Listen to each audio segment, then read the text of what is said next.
बघितला आणि states of matter म्हणजे काय ह्याचं इंट्रोडक्शन पार्ट बघितलाय. ऍक्च्युली स्टेट्स ऑफ मॅटर हा टॉपिक आपण अजून इन डिटेल मध्ये बघितला नाही. आपण एक वेगळा टॉपिक आहे स्टेट्स ऑफ मॅटर म्हणून, जिथं conversion solid to liquid, liquid to gas, constant particles काय दुसऱ्याबरोबर इतके क्लोज असतात ह्या सगळ्याची इन्फॉर्मेशन दिलेली आहे. आता आपण नेक्स्ट पॉइंट करूया, मेजरमेंट ऑफ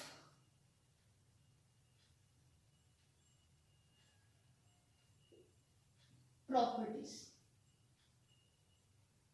नेक्स्ट पॉइंट आपण काय बघूया, मेजरमेंट्स ऑफ प्रॉपर्टीज. आता प्रॉपर्टीज म्हणजे काय, तर मेनली आपण जेव्हा मॅटरच्या प्रॉपर्टीज डिस्कस करतो तर मेनली दोन टाईपचे असतात, फिजिकल प्रॉपर्टी आणि केमिकल प्रॉपर्टी. मग फिजिकल प्रॉपर्टी म्हणजे फिजिकली त्याला बघताना कलर कोणता आहे, ऑर्डर कोणता आहे, टेस्ट कसली असणार आहे, मेल्टिंग पॉईंट काय आहे, बॉइलिंग पॉईंट किती आहे, मास किती आहे, प्रेशर किती आहे, टेम्परेचर किती आहे, हे सगळे फिजिकल प्रॉपर्टीज आहे. म्हणजे जेव्हा आपण मेजरमेंट ऑफ प्रॉपर्टीज म्हणतो तर लेंथ आहे, ब्रेथ आहे, हाईट आहे ना, लेंथ असते, ब्रेथ असते, हाईट असते, त्या सगळ्याला आपण मेजरमेंट मध्येच करतो ना, मेजर्स करतो ना. मग जेव्हा कधी आपण मेजरमेंट ऑफ प्रॉपर्टीज करतो तर काय असं बघा, matter is quantitative in nature. कोणताही मॅटर त्याची काहीतरी क्वांटिटी असते. So matter is quantitative in nature. मग जो काही मॅटर क्वांटिटेटिव्ह इन नेचर आहे त्याला मेजर करणं गरजेचं आहे. सो whatever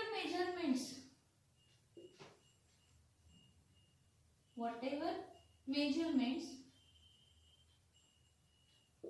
we study, जे काही मेजरमेंट्स आपण स्टडी करतो, whatever measurements we study are standard measurements.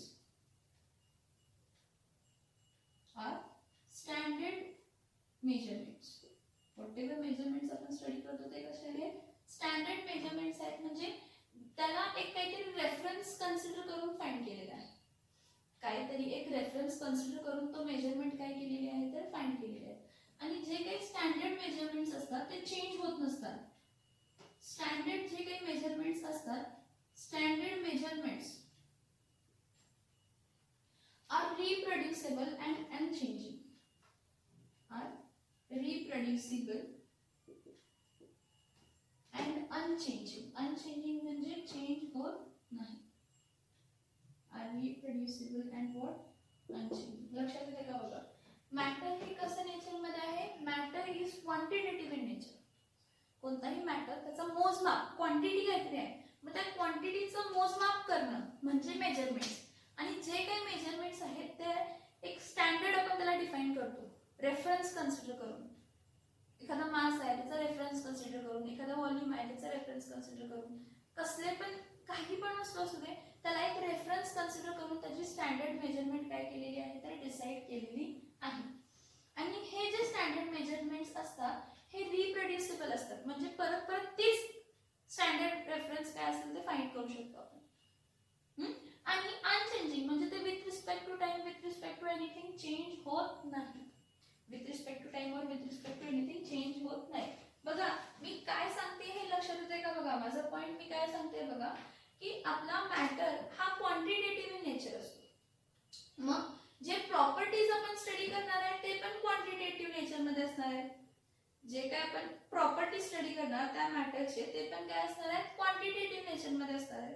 मग जेव्हा तुम्ही एखादं मोजमाप करताय, जेव्हा तुम्ही एखादं काय करताय मोजमाप करताय, जेव्हा तुम्ही एखादा मोजमाप करताय तर त्याला काहीतरी तुम्ही स्टँडर्ड डिफाइन करताय. आणि तो स्टँडर्ड डिफाइन जो असतो म्हणजे स्टँडर्ड मेजरमेंट जी असते ती स्टँडर्ड मेजरमेंट आपली रिप्रोड्युसिबल असते आणि चेंज होत नाही. काय होत नाही तर चेंज होत नाही. मग असे कोणते मॅटरचे प्रॉपर्टीज आहेत जे क्वांटिटेटिव्ह इन नेचर आहेत. Matter is quantitative in nature and properties of matter are also quantitative in nature. Simply properties of matter are what in nature, properties of matter are what in nature, properties of matter are also quantitative in nature. जे मॅटरचे property असतात ते पण कसे असतात तर quantitative in nature असतात. मग जे काही मेजरमेंट्स आहेत त्याला स्टडी करण्यासाठी आपण standard quantity, standard measurements define करतो. आणि जे काही स्टँडर्ड मेजरमेंट्स असतात ते रिप्रोड्युसिबल असतात आणि अनचेंजिंग असतात. मग असे कोणते कोणते quantitative measurements mass, volume, temperature, length, density, mass, volume, temperature, length, density. This all and etc. आणि खूप आहे. Refractive index, conductivity and all. This all etc. are the quantitative properties. Are the quantitative properties. म्हणजे हे आपण मॅटरचं मास बघू शकतो. हा length बघितलं ना. हा mass, volume, temperature, length, density etcetera are quantitative properties. कसले प्रॉपर्टीज आहेत? क्वांटिटेटिव्ह प्रॉपर्टीज आहेत. कशाचे? तर मॅटरचे. कशाची क्वांटिटेटिव्ह प्रॉपर्टीज आहेत? तर मॅटरचे क्वांटिटेटिव्ह काय आहेत? प्रॉपर्टीज आहेत. मग ह्या क्वांटिटेटिव्ह प्रॉपर्टीज मेजर करण्यासाठी आपण एक युनिट डिसाइड करतो. काय करतो? युनिट डिसाइड करतो. ह्या पर्टिक्युलर प्रॉपर्टीज मेजर करण्यासाठी आपण काय डिसाइड करतो? युनिट डिसाइड करतो. त्या प्रॉपर्टीचा आपण काय करतो? युनिट डिसाइड करतो. मग युनिट म्हणजे काय आहे? The unit is the arbitrarily chosen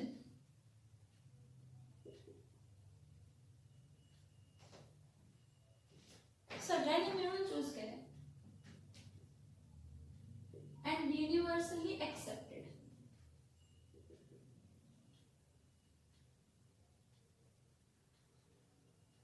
universally accepted म्हणजे पूर्ण युनिव्हर्स मध्ये ते युनिट्स काय केलेले आहेत? तर ते पर्टिक्युलर मेजरमेंट साठी वापरलेले जे आहे ते युनिट आपण एक्सेप्ट केले. बघा, एखादी क्वांटिटी मेजर करण्यासाठी, एखादी काय म्हणतात बल्क क्वांटिटी मेजर करण्यासाठी आपल्याला क्वांटिटेटिव्ह प्रॉपर्टीज म्हणजे ज्यांची काही क्वांटिटी आहे ती मेजर करण्यासाठी युनिट लागतं. मग युनिट म्हणजे काय? आर्बिट्ररी चूजन आणि universally accepted.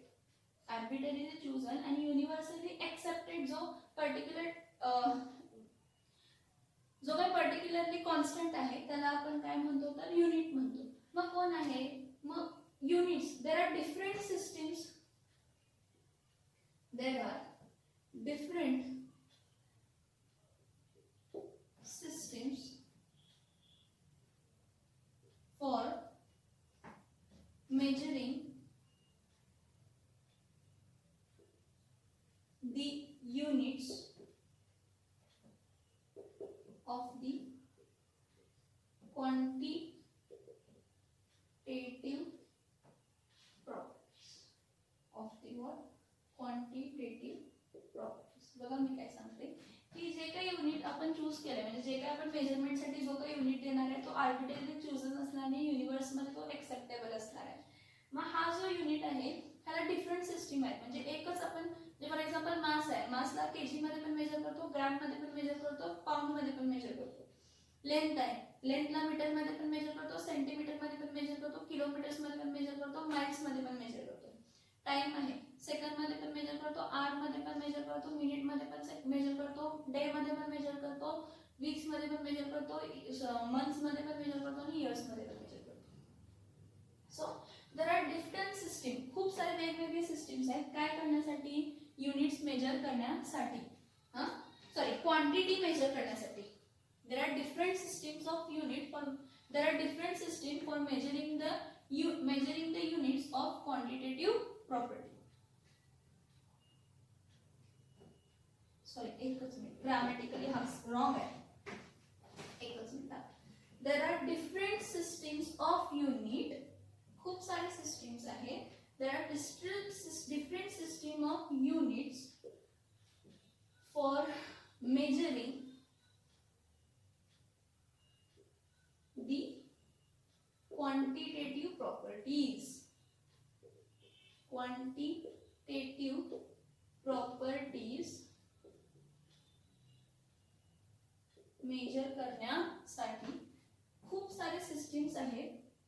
Systems of units आहेत. There are different systems of unit for measuring the quantitative property. काय मेजर करण्यासाठी? क्वांटिटेटिव्ह प्रॉपर्टी मेजर करण्यासाठी. मग कोणते कोणते आहेत क्वांटिटेटिव्ह प्रॉपर्टीज? कोणते कोणते सिस्टीम्स आहेत क्वांटिटेटिव्ह प्रॉपर्टीज मेजर करण्यासाठी? सगळ्यात पहिला बघूया सीजीएस सिस्टीम एक आहे, त्यानंतर काय आहे एमकेएस सिस्टीम एक आहे, त्यानंतर कोणती आहे तर FPS system. So MKS CGS system मध्ये काय असतं बघा, सीजीएस सिस्टीम मध्ये लेंथ जी आहे, लेंथ हा आपण कशामध्ये मेजर करतो सेंटीमीटर. हे बघा हा युनिट आहे, सेंटीमीटर हा युनिट आहे. डिफरंट सिस्टीम्स ऑफ युनिट म्हणजे काय तर लेंथ आपण कशामध्ये मेजर करतो सेंटीमीटर मध्ये. लेंथ आपण कशामध्ये मेजर करतो सेंटीमीटर, शॉर्ट फॉर्म सीएम. मास आपण कशामध्ये मेजर करतो ग्रॅम्स मध्ये, जी फक्त लिहितो सिंबल. आणि टाइम कशामध्ये मेजर करतो सेकंद मध्ये. टाइम कशामध्ये मेजर करतो सेकंद मध्ये. So CGS system of unit जी आहे, सीजीएस सिस्टीम ऑफ काय आहे युनिट आहे, त्यामध्ये लेंथ आपण कशामध्ये मेजर करतो सेंटीमीटर, मास आपण कशामध्ये मेजर करतो ग्रॅम्स, टाइम कशामध्ये मेजर करतो सेकंड्स मध्ये. म्हणजे ही एक सिस्टीम झाली CGS system of unit. Next दुसरी आहे ती कोणती आहे एमकेएस सिस्टीम ऑफ युनिट. आता एमकेएस सिस्टीम ऑफ युनिट म्हणजे कोणती आहे तर एम मीटर काय मेजर करतो लेंथ, लेंथ कशामध्ये मेजर करतो मीटर मध्ये. त्यानंतर ना मास के आहे ना किलोग्राम, एम स्मॉल आहे केजी. आणि टाइम जो आहे तो कशामध्ये मेजर करतो सेकंद. सो एमकेएस सिस्टीम मध्ये लेंथ मीटर मध्ये, मास किलोग्राम मध्ये, टाइम सेकंद मध्ये. हे युनिट झाले. मीटर हा युनिट आहे, किलोग्राम हा युनिट आहे, सेकंद हा युनिट आहे. मीटर हा कशाचा युनिट आहे लेंथ मेजर करण्याचा, किलोग्राम हा युनिट आहे कशा मेजर करायचा मास, सेकंद हा युनिट आहे कशा मेजर करायचा टाइम. बघा काय म्हटलं युनिट्स काय आहेत आर्बिटरीली चूजन आणि युनिव्हर्सली काय आहेत एक्सेप्टेड. आता next FPS system. FPS system मध्ये एफ फूट काय मेजर करतो लेंथ. त्या सिस्टीम मध्ये लेंथ कशामध्ये मेजर करतो फुट्स मध्ये. नेक्स्ट पी पाउंड, मास कशामध्ये मेजर करतो पाउंड मध्ये. बघा जर नवजात बाळ असेल नवीन बेबी झाला तर आपण म्हणतो 6 पाऊंडचा आहे 8 पाऊंडचा आहे, पाऊंड मध्ये मास सांगतो आपण त्याचा. त्यानंतर ना एस सेकंद. हे डिफरंट सिस्टीम ऑफ युनिट्स झाले. म्हणजे फॉर एक्झाम्पल लेंथ फूट मध्ये मेजर करतो, मास पाउंड मध्ये मेजर करतो, टाइम सेकंद मध्ये मेजर करतो, लेंथ सेंटीमीटर मध्ये मेजर करतो, मास ग्रॅम्स मध्ये मेजर करतो, टाइम सेकंड्स मध्ये मेजर करतो. एमकेएस मध्ये मास लेंथ मीटर मध्ये मेजर करतो, मास किलोग्राम मध्ये मेजर करतो, टाइम कशामध्ये मेजर करतो तर सेकंड्स मध्ये काय करतो तर मेजर करतो. हे पॉइंट समजतात का बघा, हे पॉइंट समजतात का बघा. आपण काय म्हणतो की खूप सारे प्रॉपर्टीज जे आहेत मॅटरचे ते क्वांटिटेटिव्ह इन नेचर आहे. म्हणजे त्याला मोजायला लागणार, त्याचं मोजमाप करायला लागणार. मग त्याचं मोजमाप करण्यासाठी काहीतरी स्टँडर्ड डिफाईन केलेला असतो आणि तो स्टँडर्ड जो असतो तो रिप्रोड्युसिबल असतो आणि तो आपण चेंज करत नाही. मग खूप सारे प्रॉपर्टीज मॅटरचे कोणते आहेत तर मास. आता आपल्याला माहिती आहे आपण मास कशामध्ये मेजर करतो, मास किलोग्राम मध्ये मेजर करतो किंवा ग्रॅम मध्ये मेजर करतो. त्यानंतर लेंथ, लेंथ कशामध्ये मेजर करतो मीटर मध्ये मेजर करतो, सेंटीमीटर मध्ये मेजर करतो, किलोमीटर मध्ये मेजर करतो, मिलीमीटर्स मध्ये मेजर करतो. म्हणजे मेजर करणारे जे टर्म्स आहेत हे युनिट्स आहेत. यानंतर काय आहे volume, volume metre cube, centimetre cube, DM cube, litre, millilitre. Okay. Time second, temperature kelvin, degree Celsius, pressure pascal, newton per metre square, bar, atmosphere. एवढंच लिहिलं ना. Density, density gram per centimetre cube, KG per metre cube. ह्यामध्ये आपण काय करू शकतो major करतो. मग कोणतीही क्वांटिटी आपल्याला एक्सप्रेस करण्यासाठी त्याच्यानंतर आपण युनिट लिहितो. कोणतीही क्वांटिटी आपल्याला जर एक्सप्रेस करायची असेल तर आपण त्याच्या पुढे काय लिहितो युनिट लिहितो. फॉर एक्झाम्पल मास आहे तर mass of a substance, mass of a substance काय आहे, फक्त 2 लिहिलं समजेल का रे, नाही. मास आहे कधी समजणार आहे, जेव्हा मी 2 kg लिहिन. मग 2 kg लिहिले म्हणजे हा मास. मी फक्त म्हटलं a matter is of 2 kg. मग 2 kg म्हणजे 2 kg आपल्याला माहित आहे, kg हा युनिट कशाचा आहे, मासचं. म्हणजे मेजरिंग क्वांटिटी झाली ना, मेजर केली क्वांटिटी कोणत्या युनिट्स मध्ये, kg मध्ये. मग लेंथ ऑफ अ वायर किती आहे, 3 मीटर. लेंथ ऑफ वायर किती आहे, 3 metre. Length of wire 3 metre आहे म्हणजे हा वायरची लेंथ आपण कशामध्ये मेजर करतोय, मीटर्स मध्ये. लेंथ आहे लेंथ ऑफ रूम. आता हाईट ऑफ रूम किती आहे, 12 फीट. 12 फीट मध्ये. आता इथे मेजर कसा, लेंथ कशामध्ये मेजर केली, फूट मध्ये किंवा 12 मीटर्स मध्ये. त्यानंतर टाइम कशामध्ये मेजर केला आहे, सेकंद मध्ये.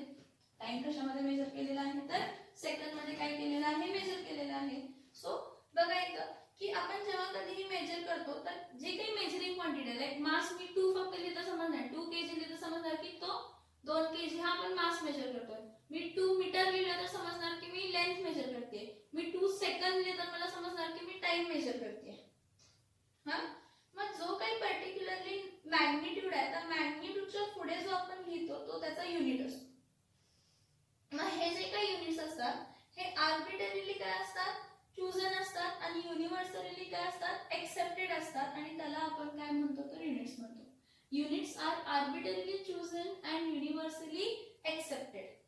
किंवा आर्बिट्ररीली डिसाइड कॉन्स्टंट असतात, ते चेंज होत नाही. आणि युनिव्हर्स मध्ये सगळ्या म्हणजे जेवढे काही कंट्रीज आहेत जे मेजरमेंट्स अँड सिस्टीम्सचं मेजरमेंट अँड सिस्टीम म्हणून एक पर्टिक्युलरली ही आहे, कमिटी आहे, त्याचे जे काही कंट्रीज पार्ट आहेत ते काय करतात तर फॉलो करतात. मग खूप सारे सिस्टीम्स आहेत, लाईक सीजीएस सिस्टीम आहे, एमकेएस सिस्टीम आहे, आणि एफपीएस काय आहे, सिस्टीम आहे. हे डिफरंट काय आहेत तर सिस्टीम आहे. तर 1960 मध्ये बघा, 1960 मध्ये जनरल कॉन्फरन्स हेल्ड झालेली होती फ्रान्समध्ये. आता काय असतं की सगळे सायंटिस्ट आहेत ना वेगवेगळ्या फील्डमध्ये काम करत असतात. मग ते वेगवेगळ्या फील्ड्स मध्ये जे काम करतात, फॉर एक्झाम्पल जे मेजरमेंट ऑफ प्रॉपर्टीज म्हणजे जे युनिट्स बद्दल जे स्टडी करतात, असे जे सायंटिस्ट आहेत जे युनिट्स बद्दल स्टडी करतात, मग ते खूप सारे कंट्रीजचे सायंटिस्ट एकत्र येऊन काय करतात तर एक कमिटी फॉर्म करतात. मग सिस्टम इंटरनॅशनल या म्हणून एक जनरल कॉन्फरन्स फॉर वेट्स आणि मेजरमेंट केलेली होती फ्रान्समध्ये 1960 मध्ये. 1960 मध्ये जनरल कॉन्फरन्स केलेली होती. कशाची तर वेट्स अँड मेजरमेंटसाठी. काय करण्यासाठी तर जी काय आपली मेजरमेंट सिस्टीम आहे ती काय करण्यासाठी, रिवाइज करण्यासाठी. हे बघा 1960 मध्ये जनरल कॉन्फरन्स काय केलेली होती तर हेल्ड केलेली होती. 1960 मध्ये जनरल कॉन्फरन्स काय केलेली होती तर हेल्ड केलेली होती. सो बघा 1960 मध्ये जनरल कॉन्फरन्स एक हेल्ड केलेली होती. कोणी तर फ्रान्स मध्ये for weights and measurements. In 1960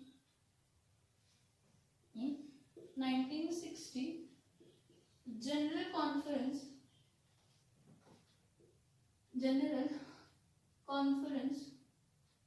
was held in France for weights and measurements.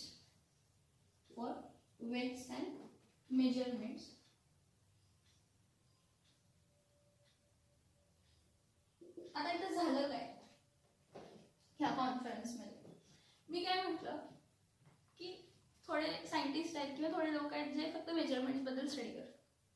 तुम्हाला इम्पोर्ट एक्सपोर्ट तर माहिती आहे की आपण लेन दिले, पण एक कंट्री जर दुसऱ्या सिस्टीम मध्ये मेजर करते आणि आपली कंट्री दुसऱ्या सिस्टीम मध्ये मेजर करते तर ते प्रॉपर लेनदेन असणार आहे का.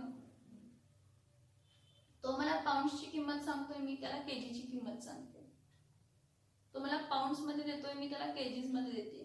किंवा आपलं जे काही म्हणजे जे काही कंट्रीज मध्ये लेनदेन असणार आहे ते प्रॉपर होणार नाही जेव्हापर्यंत पूर्ण वर्ल्ड मध्ये एक सिस्टीम काय केली जात नाही, म्हणजे एक्सपोर्ट इम्पोर्ट साठी तर ऍटलिस्ट, किंवा लेनदेनसाठी किंवा स्टडीसाठी किंवा कोणत्याही गोष्टीच्या स्टडीसाठी एक सिस्टीम डेफिनेट जेव्हा आपण करत नाही सगळे कंट्रीज मिळून, तेव्हापर्यंत ते प्रॉपर मेजरमेंट्स आणि कॅल्क्युलेशन्स मध्ये आपल्याला मदत होणार नाही. मग ह्या पर्टिक्युलर 1960 मध्ये जी जनरल कॉन्फरन्स झाली फॉर वेट्स अँड मेजरमेंट्स, जी की फ्रान्समध्ये झालेली, त्याचं काम हेच होतं की एक नवीन जी मेट्रिक सिस्टीम होती, मेट्रिक सिस्टीमला रिवाइज करून नवीन स्टँडर्ड युनिट्स डिफाईन करायची.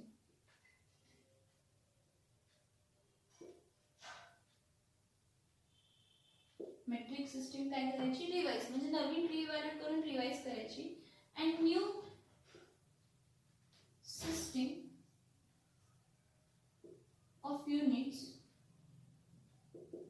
which will be chosen for transactions between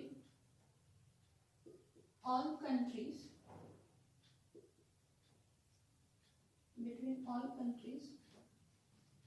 बघा नवीन सिस्टीम ऑफ युनिट्स काय केलेली होती, चूज केलेली होती. कशासाठी, ट्रान्झॅक्शनसाठी बिटवीन ऑल कंट्रीज, सगळ्या कंट्रीजनी मिळून चूज केली. आणि त्याला आपण काय म्हणतो, एसआय सिस्टीम. कोणती सिस्टीम म्हणतो, एसआय सिस्टीम. एसआय सिस्टीम म्हणजे इंटरनॅशनल सिस्टीम ऑफ युनिट्स.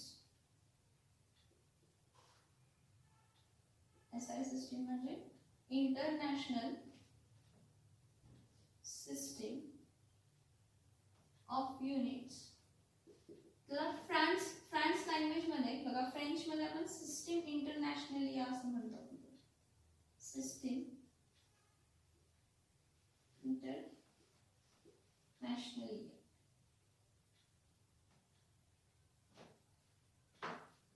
की जे काही ट्रान्झॅक्शन्स होतात, इन्फॉर्मेशनची ट्रान्झॅक्शन होऊ दे, एक्सपेरिमेंटच्या इन्फॉर्मेशनची ट्रान्झॅक्शन होऊ दे, किंवा बघा एक्सपेरिमेंटच्या ट्रान्झॅक्शनची इन्फॉर्मेशन असू दे, किंवा जे काही लेनदेन आहे त्यासाठी कोणतीही इन्फॉर्मेशन आपण जी मेट्रिक्स, मेजरमेंट्स आणि वेट्स आणि मेजरमेंट्स ह्या पार्टमध्ये जी काही एक्सचेंज ऑफ इन्फॉर्मेशन होते ते कंट्रीजमध्ये ती समान असावी, सगळ्यांसाठी सेम असावी, म्हणजे ट्रान्झॅक्शन्स इझी होतील.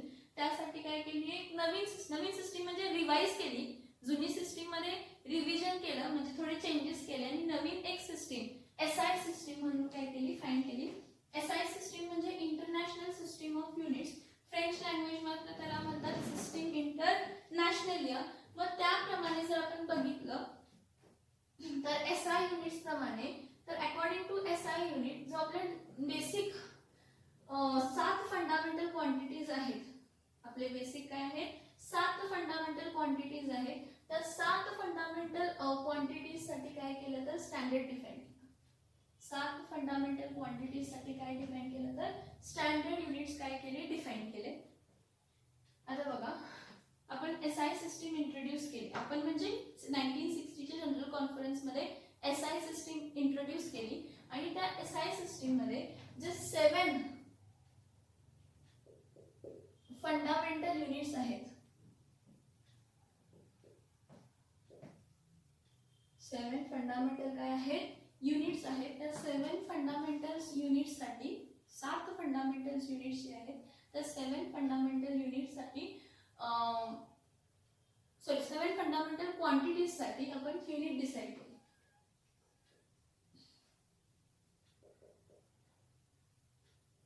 सेवन फंडामेंटल क्वांटिटीज साठी स्टँडर्ड युनिट्स डिफाइन केली. स्टँडर्ड युनिट्स वेर डिफाइन. मी पहिला 7 फंडामेंटल क्वांटिटीज लिहिते, त्याचे युनिट्स सांगते आणि त्याचे सिम्बॉल सांगते आणि मग सांगते फंडामेंटल क्वांटिटीज म्हणजे काय आणि फंडामेंटल युनिट्स म्हणजे काय. हा, ह्याच्यामध्ये आणि एक शब्द लिहिते, 7 बेसिक फंडामेंटल क्वांटिटीज किंवा 7 बेसिक फंडामेंटल युनिट्स.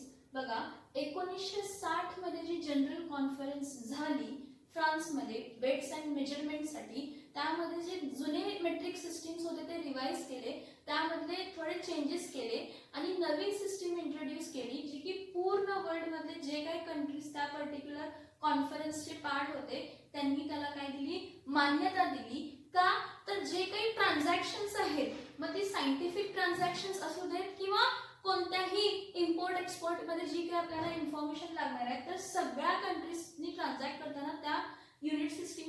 करायचं, नाहीतर काय होणार आहे तर कन्फ्युजन्स होणार आहेत आणि क्लमझिंग होणार आहे. मग त्यावेळी एक सिस्टीम जी इंट्रोड्यूस केली त्याला आपण SI सिस्टीम म्हणतो, that is international system of unit, that is system international. In French it was said as system internationalia. So the 7 basic fundamental quantities, जे 7 basic fundamental quantities आहेत ते कोणते आहेत बघा. सगळ्यात पहिला मी शॉर्ट करते, टेबल ड्रॉ करते. क्वांटिटी, युनिट आणि सिंबल. क्वांटिटी, युनिट आणि काय आहे तर सिंबल. मग सगळ्यात पहिली क्वांटिटी कोणती आहे? मास, फंडामेंटल क्वांटिटी. सगळ्यात पहिली फंडामेंटल क्वांटिटी कोणती आहे तर मास. त्यानंतर फंडामेंटल क्वांटिटी कोणती आहे? लेंथ. लेंथ नंतर नेक्स्ट फंडामेंटल क्वांटिटी टाइम. मग नेक्स्ट टाइम नंतर नेक्स्ट क्वांटिटी कोणती आहे? टेम्परेचर. टेम्परेचर नंतर कोण आहे?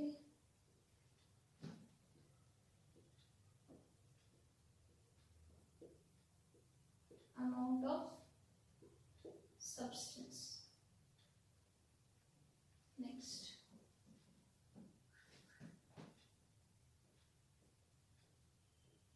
करंट. हे फंडामेंटल क्वांटिटीज आहेत हा, आणि ह्याचे युनिट्स जे असतील ते फंडामेंटल युनिट्स जे SI सिस्टीम म्हणजे ज्याच्यात जनरल कॉन्फरन्स मध्ये डिसाइड झाले की हे स्टँडर्ड युनिट सिस्टीम असणार आहे, की सगळ्यांनी एक्सेप्ट करायची. Luminous intensity. कोणती इंटेन्सिटी तर ल्युमिनस इंटेन्सिटी. मग बघा फंडामेंट जी क्वांटिटी मास आहे त्याला फंडामेंटल क्वांटिटी म्हणतो आणि त्याचं युनिट काय आहे तर किलोग्राम. आणि त्याला सिम्बॉलिकली आपण कसं म्हणतो तर केज. लेंथ कशामध्ये मेजर करतो? मीटर. एम. टाइम कशामध्ये मेजर करतो? Second, small S. टेम्परेचर कशामध्ये मेजर करतो? केल्विन. Thermodynamic temperature. हा कसला टेम्परेचर आहे? हा थर्मोडायनामिक टेम्परेचर. आता केल्विन हा सायंटिस्टचा नाव आहे म्हणून त्या सिम्बॉलचं के कॅपिटल घ्यायचं. कधी पण तुम्ही जेव्हा एखाद्या सायंटिस्टच्या नावावरनं त्याचं युनिट आलेलं असतं, for example temperature, kelvin system हे कोणी डिफाईन केली? सॉरी हा टेम्परेचर मधलं केल्विन सिस्टीम ही केल्विनने डिफाईन केली, त्या सायंटिस्टचं नाव आहे केल्विन म्हणून आपण कॅपिटल केली. अमाउंट ऑफ सबस्टन्स काय आहे? मोल. मोल साठी आपण MOL लिहितो. करंट. करंट कशामध्ये मेजर करतो? एम्पियर. करंट कशामध्ये मेजर करतो? एम्पियर मध्ये. Next luminous intensity. Luminous intensity candela म्हणून येतं कशामध्ये? सी. हे SI सिस्टीम मध्ये डिसाइड केलेले सिम्बॉल्स आहेत. हे SI सिस्टीम मध्ये डिफाइन केलेले काय आहेत? सिम्बॉल आहेत की मास कशामध्ये मेजर करणार? किलोग्राम मध्ये. लेंथ कशामध्ये मेजर करणार? मीटर मध्ये. टाइम कशामध्ये मेजर करणार? सेकंद मध्ये. टेम्परेचर कशामध्ये मेजर करणार? केल्विन मध्ये. अमाउंट ऑफ सबस्टन्स कशामध्ये मेजर करणार? मोल मध्ये. करंट कशामध्ये मेजर करणार? एम्पियर मध्ये. परत एम्पियर सायंटिस्टचं नाव आहे म्हणून A कॅपिटल काढलाय. ल्युमिनस इंटेन्सिटी कशामध्ये मेजर करणार? कॅन्डेला म्हणून त्याचं युनिट काय आहे? सी. हे मेट्रिक सिस्टीम रिवाइज करून नवीन सिस्टीम फाइंड केली. नवीन रिवाइज सिस्टीम. आता ही नवीन रिवाइज सिस्टीम जर तसं बघितलं ना तर ही MKS सिस्टीम आहे, metre kilogram second. MKS system आहे की नाही, ती ही सेम MKS सिस्टीम आहे, मीटर किलोग्राम आणि second. A new system was universally accepted and arbitrarily chosen for the transaction between the two countries of the information or any import-export transactions for the beneficial of everyone, and this system was called as SI system, that is International System of Units, or in French it is called as system internationally for the fundamental quantities. Now what are fundamental quantities then? What are fundamental quantities? म्हटलं ना fundamental quantities चे fundamental units आहेत. fundamental quantities चे काय आहेत तर fundamental units आहेत. Now what are fundamental quantities? The quantities which are independent of any other quantity. The quantities which are independent of any other quantity, and they are of their own. From them we can form again different quantities. From that quantities we can form many new quantities by taking ratios, multiplications and all. But the fundamental quantities are those quantities which are independent of other any quantity. Fundamental quantities are the quantities which are independent, are the quantities which are independent,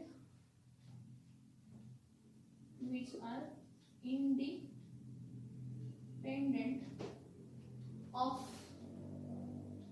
other quantities. तुम्ही म्हणा असं काय आहे which are independent of other quantities म्हणजे काय तर मी तुम्हाला सांगते. मला बघा हा डेन्सिटी जो आहे हा डेन्सिटी दोन क्वांटिटीज वर डिपेंड आहे. डेन्सिटी ही क्वांटिटी कशावर डिपेंड आहे दोन क्वांटिटीवर डिपेंड आहे. कोणत्या दोन क्वांटिटी मास आणि व्हॉल्यूम. परत व्हॉल्यूम जी आहे ही किती क्वांटिटीज वर डिपेंड आहे तीन लेंथ ब्रेथ आणि हाईट. तिन्ही सेम का असत नाही क्वांटिटीज लेंथ ब्रेथ आणि हाईट हे वेगळे आहेत. हा लेंथ ही लेंथ आहे ही हाईट आहे आणि ही काय आहे ब्रेथ आहे. लेंथ ब्रेथ आणि काय आहे हाईट आहे. लक्षात येते का बघा व्हॉल्यूम जेव्हा आपण म्हणतो depends on the length breadth and what height. Density is nothing but mass upon what volume. Next मग असं मास कशावरती डिपेंड आहे माहिती आहे का. मास तुम्ही फाइंड करू शकता की नाही फाइंड करू शकत आपण मास. मास कोणत्याही दुसऱ्या क्वांटिटीवर डिपेंड राहत नाही. लेंथ कोणत्याही दुसऱ्या क्वांटिटीवर डिपेंड राहत नाही. टाइम कोणत्याही दुसऱ्या क्वांटिटीचं रिलेशन काढून फाइंड केलेलं नाही. स्वतः स्ट्रेट फॉरवर्ड हा मास आहे असा असणार आहे आणि ह्याचे युनिट हे आहे. हे दुसऱ्या कोणत्याही क्वांटिटीवर डिपेंड राहत नाही. अशा क्वांटिटीज ज्या कोणत्याही दुसऱ्या क्वांटिटीवर डिपेंड राहत नाही त्याला आपण काय म्हणतो फंडामेंटल क्वांटिटी. मास कशावर डिपेंड राहत नाही. लेंथ आणि लेंथला काही फॉर्म्युला आहे का वेगळा असं कोणता फॉर्म्युला आहे की लेंथ आपण त्यांना फाइंड करू शकतो नाही. डायरेक्ट मोजमाप करतो आपण लेंथची. आपण लेंथ मेजर करतो ब्रेथ मेजर करतो हाईट मेजर करतो मग मल्टिप्लाय केल्यावर त्याचं व्हॉल्यूम मिळतं आपल्याला. सेम एरिया जर मला जर माहित करायची असेल तर मी लेंथ घेणार मग ब्रेथ घेणार मग त्याचं मल्टिप्लिकेशन करणार आणि मग मला मिळणार. तर डिराइव्ड क्वांटिटीज झाल्या. फंडामेंटल क्वांटिटीज वापरून ज्या नवीन क्वांटिटीज फॉर्म झालेल्या आहेत ते डिराइव्ड क्वांटिटीज. फंडामेंटल क्वांटिटीज म्हणजे ह्या कोणावरही डिराइव्ह केलेल्या आहेत. That independent of anyone else. They are only of their own self. They are only of their own self. That quantities are called as fundamental quantities. आणि total 7च fundamental quantities आहेत. आणि ह्या 7 fundamental quantities पासून आपण number of quantities काय करू शकतो तर क्वांटिटीज दुसरे नंबर ऑफ क्वांटिटीज जे फाइंड करू शकतो त्या क्वांटिटीजला आपण डिराइव्ड क्वांटिटीज म्हणतो. त्या युनिट्सला डिराइव्ड युनिट्स म्हणतो. फंडामेंटल क्वांटिटीजच्या युनिटला आपण फंडामेंटल युनिट्स म्हणतो. डिराइव्ड क्वांटिटीजच्या युनिट्सला आपण डिराइव्ड युनिट्स म्हणतो. मग मास कशामध्ये मेजर करतो किलोग्राम मध्ये. सिंबल काय आहे केज. लेंथ कशा युनिट काय आहे metre symbol M. Time measure unit काय आहे सेकंद सिंबल काय आहे एस. टेम्परेचर कशामध्ये मेजर करतो kelvin capital K. Amount of substance unit काय आहे मोल सिंबल मोल. करंट कशामध्ये मेजर करतो ampere capital A. Luminous intensity कशामध्ये मेजर करतो कॅन्डेला सीडी. कशामध्ये मेजर करतो कॅन्डेला सीडी मध्ये मेजर करतो. So fundamental quantities are the quantities which are independent of any other quantities. Now मग ह्या fundamental quantities पासून जे आपण quantities काढतो त्याला आपण काय म्हणतो, डिराइव्ड क्वांटिटीज और डिराइव्ड युनिट्स. आता बघा, derived units, derived units, the units which are obtained, the units which are obtained by using two or more fundamental units are called derived units. त्याला आपण कसले युनिट्स म्हणतो तर derived units म्हणतो. बघा, the units which are obtained by using two or more fundamental units, असे units जे आपण दोन किंवा दोन पेक्षा जास्त फंडामेंटल युनिट्स वापरून काय केलेले आहेत, डिराइव्ह केलेले आहेत, त्याला आपण काय म्हणतो, डिराइव्ड युनिट्स म्हणतो. फॉर एक्झाम्पल बघा की सगळ्यात बेसिक एरिया म्हटलं तर एरिया हा कशावर डिपेंड आहे, लेंथ आणि ब्रेथ. लेंथ मेजर मीटर मध्ये करतो आणि ब्रेथ पण मीटर मध्ये करतो, म्हणजे एरिया मीटर स्क्वेअर आला. म्हणजे दोन्ही लेंथ ही क्वांटिटी सेम का असत नाही, लेंथ म्हणजे तुम्ही बघा लेंथ आणि ब्रेथ म्हणजे ते दोन्ही मीटर मध्येच मेजर करतो, पण त्याचा आन्सर काय आलं, फक्त मीटर आलं का मीटर स्क्वेअर आलं, मीटर स्क्वेअर म्हणजे डिराइव्ड आलं. काय आलं, डिराइव्ड आलं. जेव्हा अशी युनिट्स जे दोन किंवा दोन पेक्षा जास्त फंडामेंटल युनिट्स पासून आपण फाइंड आउट करतो त्याला आपण काय म्हणतो, डिराइव्ड युनिट्स म्हणतो. व्हॉल्यूम, व्हॉल्यूम काय असतं, लेंथ इंटू ब्रेथ इंटू काय असतं, हाईट. मग metre into metre into metre म्हणजे काय आलं, मीटर क्यूब. त्यानंतर speed, speed is equal to काय असतं, डिस्टन्स अपॉन काय असतं, टाइम. डिस्टन्स कशामध्ये मेजर करतो, मीटर. टाइम कशामध्ये मेजर करतो, सेकंद. म्हणजे युनिट काय येणार आहे, metre per second. So the unit of speed is how much, metre per second. Next acceleration, acceleration हे काय असतं, वेलोसिटी अपॉन काय असतं, टाइम असतं. वेलोसिटी कशामध्ये मेजर करतो, मीटर पर सेकंद आणि टाइम सेकंद म्हणजे काय आलं, metre per second square. that is meter per second square. Next density, density is equals to काय आहे, mass upon काय आहे, volume आहे. mass कशामध्ये मेजर करतो, kg. volume कशामध्ये मेजर करतो, metre cube. so kg per metre cube. Next force, force काय आहे, mass into acceleration. mass कशामध्ये मेजर करतो, kg. acceleration कशामध्ये मेजर करतो, metre per second square. So kg metre per second square. तुम्ही म्हणाल की फोर्स आपण न्यूटन मध्ये मेजर करतो, तेच 1 kg पर मीटर स्क्वेअर म्हणजे न्यूटन असतं. 1 kg पर मीटर स्क्वेअर म्हणजे काय असतं, 1 kg पर मीटर स्क्वेअर म्हणजे काय असतं, तर ह्याचं म्हणजे आपण ह्याचे आणि युनिट्स फॉर्म करू शकतो. हे सगळे डेन्सिटी बघा, हे 7 फंडामेंटल युनिट सोडले, फंडामेंटल क्वांटिटीजचे फंडामेंटल युनिट. फंडामेंटल क्वांटिटीज म्हणजे अशा क्वांटिटीज जे आपण मेजर करतोय हा त्यांचे युनिट्स म्हणजे फंडामेंटल युनिट्स. मग फंडामेंटल क्वांटिटी 7च आहेत, जे दुसऱ्या कोणत्याही क्वांटिटीवर किंवा जे कोणत्याही दुसऱ्या युनिट्सवर डिपेंड राहत नाही.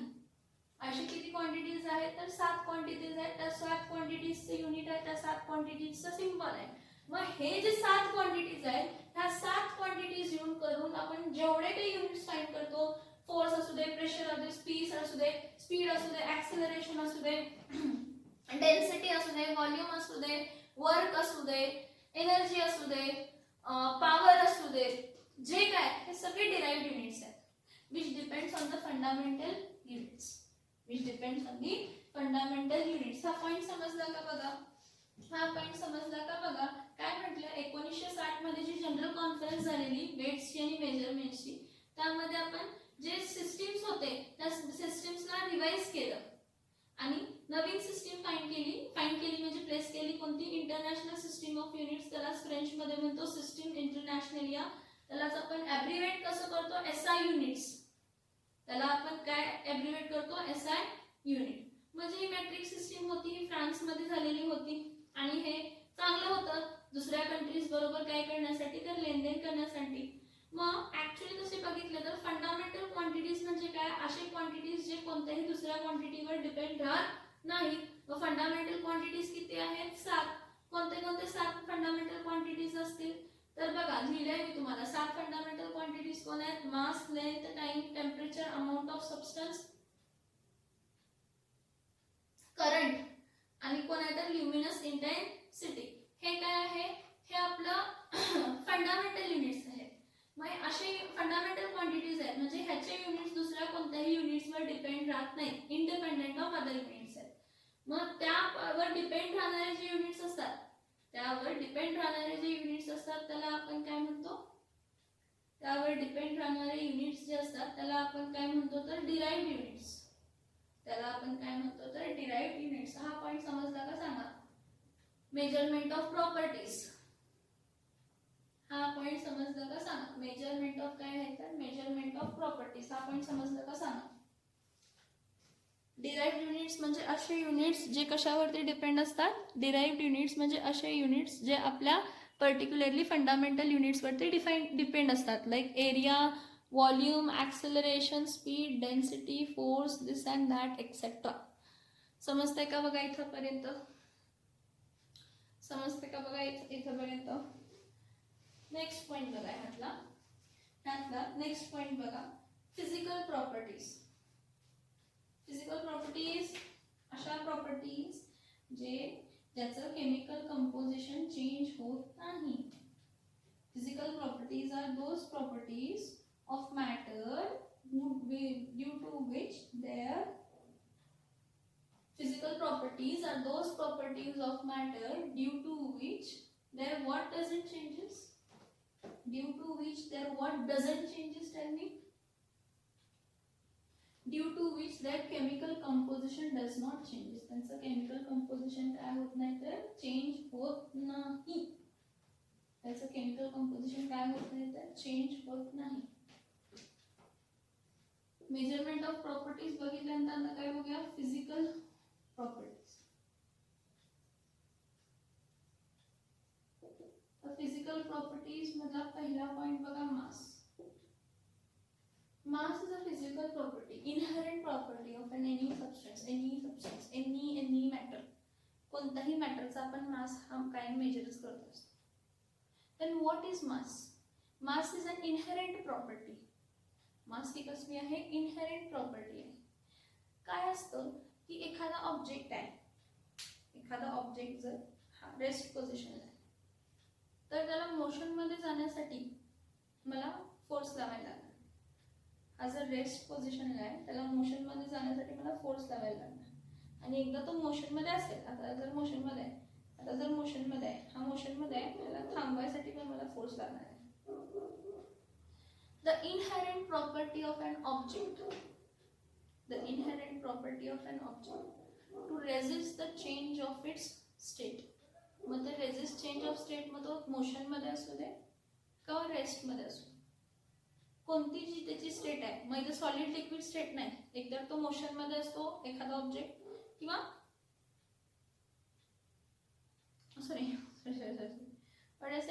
एकतर तो मोशन मध्ये असतो किंवा तो रेस्ट पोझिशनला असतो.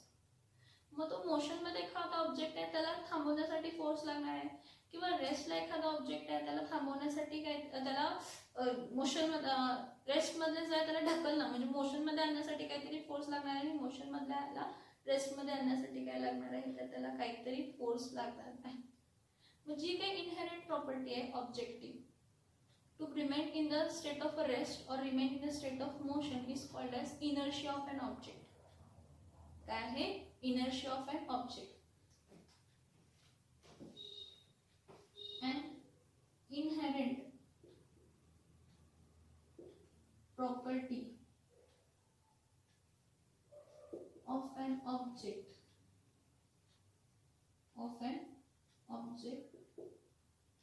to remain in the state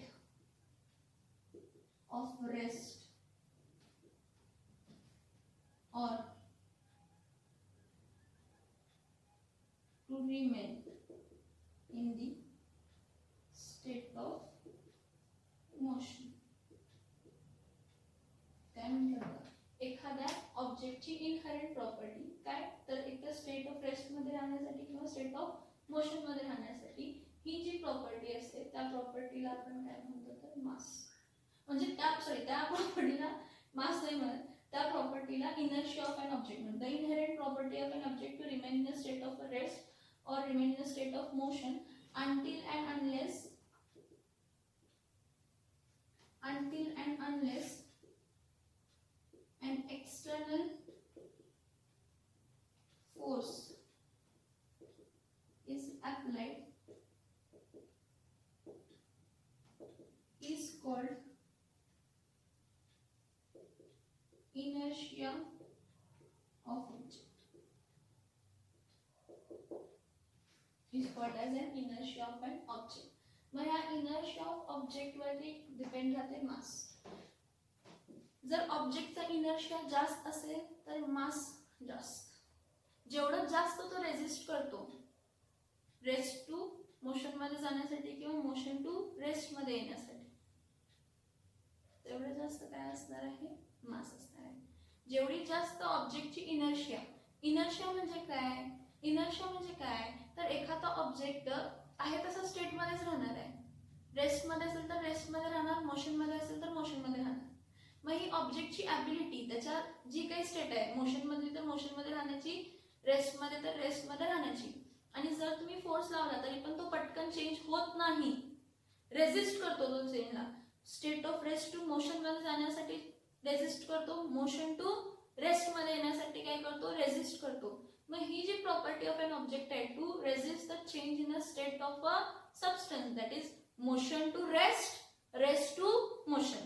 थांबलेल्या तू पळायला लागणार, पळायला लागले असं तर थांबवण्यासाठी जी काय आपण एक्सटर्नल फोर्स लावतो त्या पर्टिक्युलर ह्याला आपण काय म्हणतो, इनर्शिया ऑफ एन ऑब्जेक्ट म्हणतो. काय म्हणतो आपण त्याला, inertia of an object. Now when we are talking about the inertia of an object at that time, see जो मग जेवढी जास्त इनर्शिया तेवढा जास्त मी काय म्हटलं, मास. मग मास हे आपण डिफरंट युनिट्स मध्ये मेजर करतो. केजी मध्ये युनिट करतो, ग्रॅम मध्ये मेजर करतो, मिलीग्रॅम मध्ये मेजर करतो.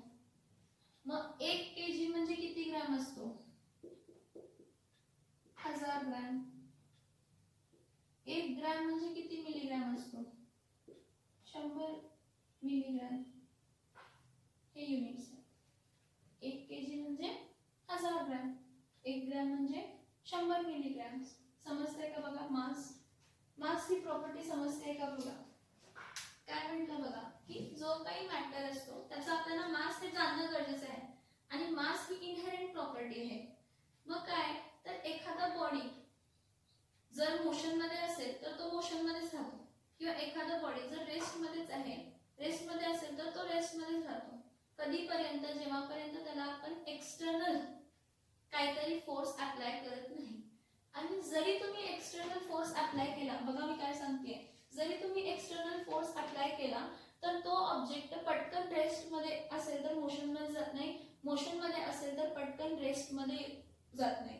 मग जो रेजिस्टन्स प्रोव्हाइड होतोय ऑब्जेक्टच्या state of rest to motion मध्ये जाण्यासाठी किंवा मोशन मधल्या ऑब्जेक्टला स्टेट ऑफ रेस्ट मध्ये येण्यासाठी जो काही रेजिस्टन्स प्रोव्हाइड होतो त्याला इनर्शिया म्हणतो ऑब्जेक्टचा. मग जो इनर्शिया ऑब्जेक्टचा असेल, इनर्शिया ऑब्जेक्टचा जो असेल, मग जेवढा जास्त इनर्शिया ऑब्जेक्टचा आहे तेवढा जास्त त्याचा मास असतो. जेवढा जास्त ऑब्जेक्टचा इनर्शिया तेवढा जास्त काय असतो, मास. आणि मास ही स्केलार क्वांटिटी आहे. मास ही कसली क्वांटिटी आहे, स्केलार आहे. Means it does not depends on the direction. ती कशावरती डिपेंड राहत नाही तर ती डायरेक्शन वरती डिपेंड राहत नाही. Mass does not depends on the direction.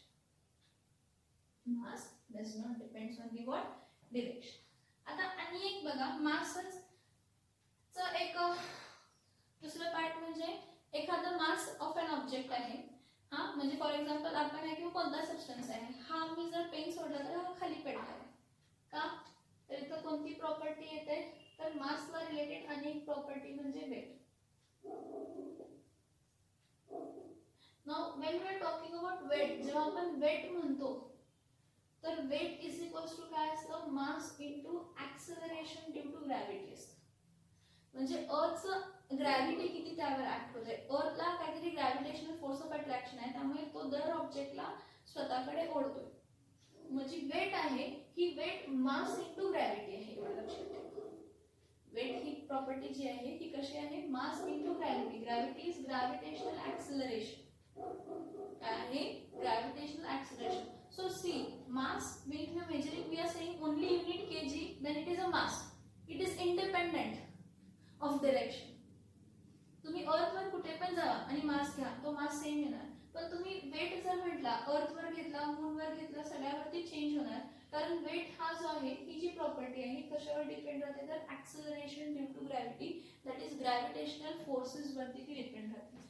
मग अर्थचं ग्रॅव्हिटेशनल ऍक्सिलरेशन, ग्रॅव्हिटेशनल फोर्स वेगळा आहे, मूनचं ग्रॅव्हिटेशनल फोर्स वेगळा आहे, मार्सचं ग्रॅव्हिटेशनल फोर्स वेगळा आहे. मग वेट कशामध्ये येणार आहे, वेटचं युनिट काय असणार आहे, KG into metre per second square. म्हणजे हा अप्रॉक्सिमेटली न्यूटन झाला. कारण फोर्स इज इक्वल्स टू काय असतं, mass into acceleration, KG into metre per second square. So what we say it is a newton, because Newton found the concept of force. सो weight पण हा approximately कशासारखं unit आहे, force सारखंच आहे. त्यामुळे आपण वेट जो आहे तो कशामध्ये मेजर करतो, न्यूटन मध्ये मेजर करतो.